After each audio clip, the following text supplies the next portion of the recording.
Hello, this is Rakesh Rao from DesignSense Software Technologies, Bangalore.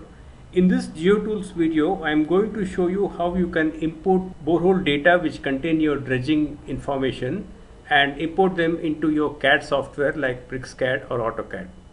So in GeoTools, under the geological and mining tools, under borehole tools, we have this option called draw borehole strata or lithology in different ways. Now this is a common tool that allows you to import even the regular mining and geological data.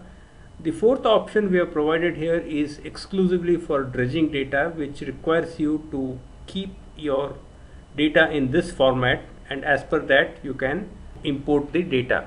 So clicking on more info will give you some more information about how the format should be. Now we just click on OK, and you can see that I've already selected the Excel sheet here which contains my borehole data. There's also a strata presentation parameters file. So let me quickly show you both of these.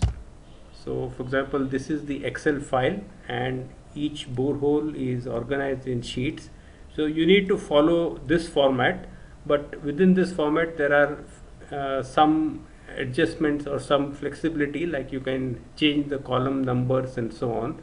Whatever you change in your column numbers, those must be specified here in the dialog box correctly. So right now I've already specified the defaults, and then I'm going to click OK. Pick start point for strata annotation. So I'm just going to pick a point here. So now it's going to read the Excel file and it's going to create the entire borehole strata under the seabed.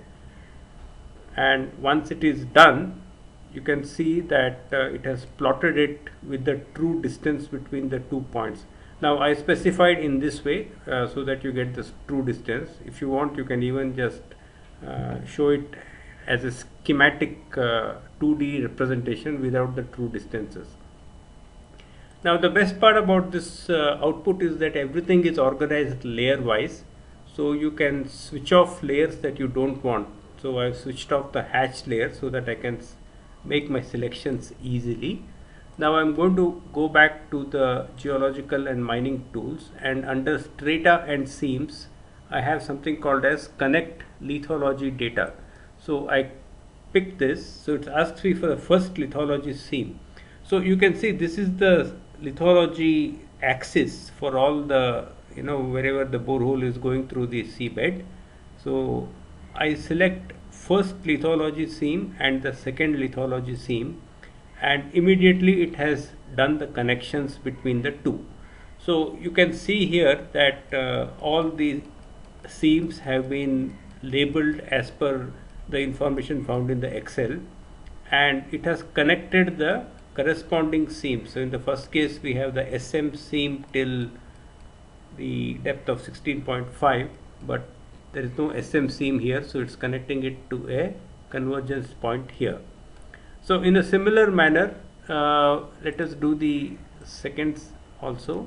So we go here, this is the first seam and this is the second seam. So you can see wherever there is a match, it's connecting. So SP from this borehole is connecting to SP here. So you can see the third borehole has got only one type of soil, which is SP. So it's a connection which has come like this. Everything else comes as per their mathematical representation.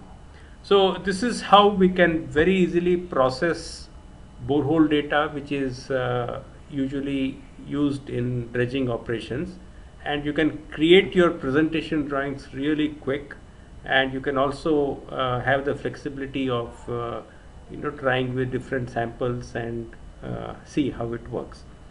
Thank you for watching this video, and do let me know if you have questions, because this is a tool which is just about being revised, improved, and we want your feedback to do better. Thank you.